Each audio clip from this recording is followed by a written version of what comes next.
Hey Tom, how you doing? Hey, I'm good. How are you doing? Nice to see you in sunny California. I know it's very warm. Yeah, isn't it? it's really lovely. So we're here on the large and impressive Universal Audio booth. Which Twice is, the size this year. It's widened out, yeah. So Apollo X, how's that going? It's going very well. Yeah, we're very pleased with Apollo X. It's really, the most comprehensive range of Thunderbolt interfaces we've launched. So we're very pleased to have that here at NAMM for the first time in 2019.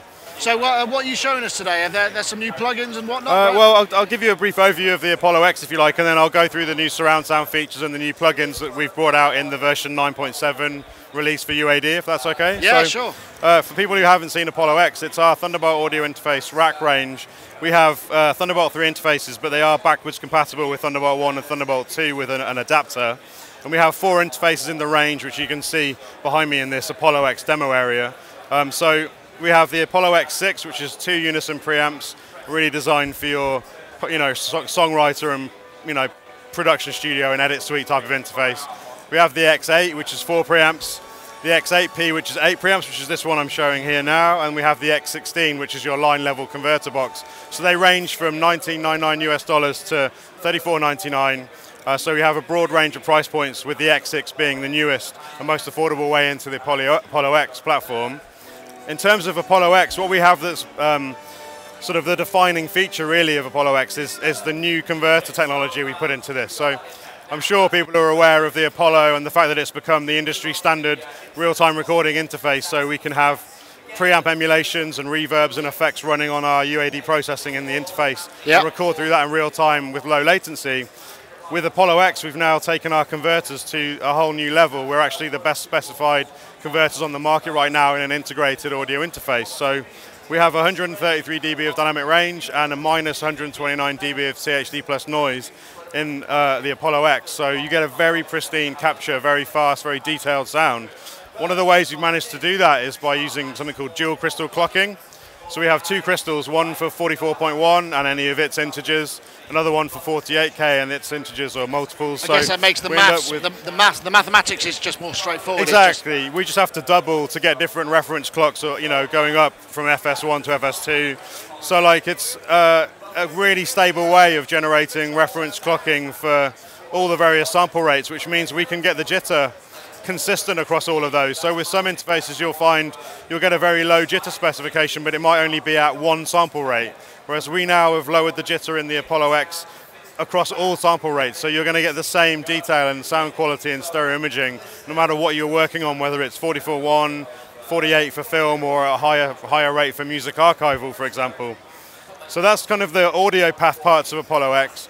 We've also then now launched in the 9.7.1 update surround sound functionality. So if I was to give you just a showcase of where that exists, in the settings menu here, you can now select whether you're running in stereo or various formats of 5.1 or quad, etc., all the way up to 7.1. So the X6 interface will do up to 5.1, but anything on from the X8, X8P or 16 and the big deal about 7.1. that is it's actual monitor control. You can turn up the system on one knob, because that's otherwise it's specialized hardware, isn't it? Yeah, I mean, previously with a surround sound monitor controller, you would either have very expensive switches to do ganged volume control, or you'd use something like VCAs, which end up with distortion.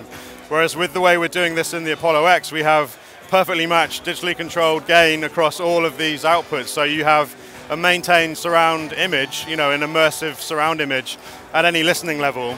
And when you enter into one of the surround modes, there's also options which still apply actually to stereo, where you can listen in a calibrated dB Spl.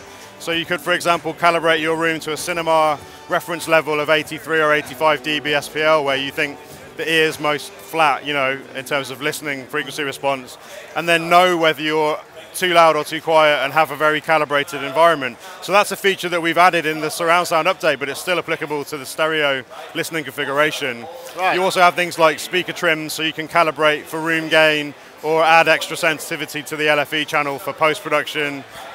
We have things like down mixing, so if you want to take a surround mix and monitor it in stereo or mono, we have all the correct fold down coefficients and that kind of thing in there. So a lot of smart work gone into the kind of coding. Yeah, I mean, anyone doing game audio, post-production, audio for film, scoring in surround, for example, any of the new immersive formats.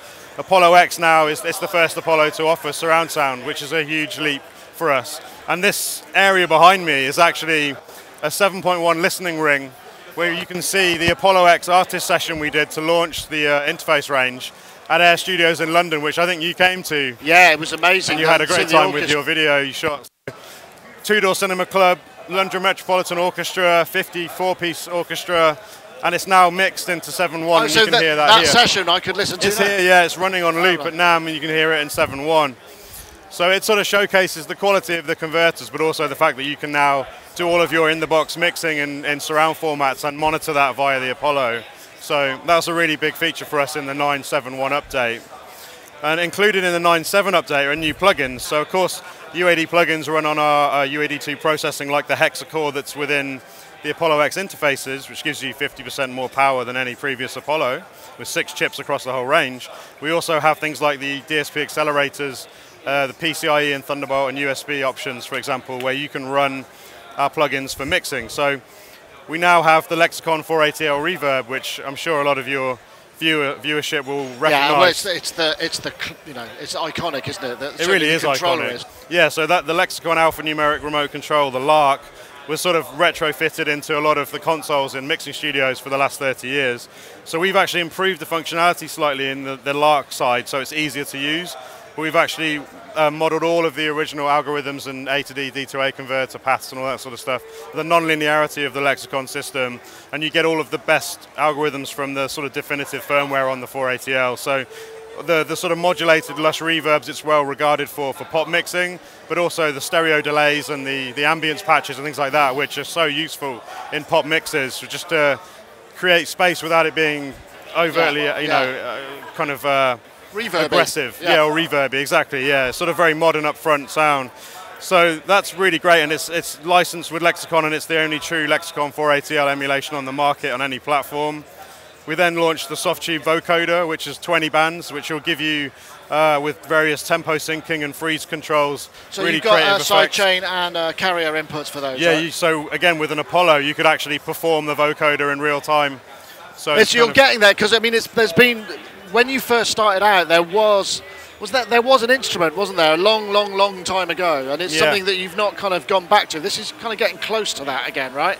Yeah, I think bringing out more creative effects and more creative performance tools. So being able to sing through auto-tune or a vocoder, for example, being able to play through guitar amplifiers and pedals in real time, it's taking the Apollo into more of a studio performance tool or a live performance tool, as well as a mixing platform with its plug-in capability and obviously the interface portion for recording. So we're trying to make a creative environment for musicians, or I say trying, we have. I mean, it's the biggest environment in the world, really, but we have this huge environment where you can find your own sound, you can express yourself, and everything sounds good from the minute you load it up. So really, it's just, what do you want to create with UA? So is there any plans to get the X into the twin sort of form factor? Not that I'm aware of right now, but I'm sure when you hear the conversion in X, you would love that. But for now, Twin Mark II is very much a current product and still incredible value. So for now, no, X is sort of standing alone in the rack interface range at the moment. Yeah, so and plugins-wise, just to finish up, we have more guitar amplifiers. So we have the Sir guitar amps now, the Pete Thorne PT100 and the SE100. So they're kind of like single and multi-channel versions of a very modern modified Plexi. So you end up with really good crunch tones and drop tuning tones, and sort of that kind of, I guess it really is a classic American modified British amp, for high rock. How's it going, guys? Hey, we're good. What are you talking about? Sorry, dude. I've been told to come photobomb you guys. Oh, right. This is Hank. Hello, Hollywood Hank. Sorry, man. I was just like, what's going on? Hollywood Hank is doing wonderful on-booth photobombing and tours, right, dude? Absolutely. Are you going to take Nick on a tour to show him the custom shop and various bits? That was the plan. You should do. Okay. Hank's a barrel of laughs. There you go. This is Hank. What do you think of the? I'm going to ask you a question. What do you think of the? I can't hear what you're saying because you haven't. What do you think of the X? Yeah, great. Really great. You love it. Oh, I should talk into that mic. Yeah, you should. Do you want to? Yeah, hold on. It's great.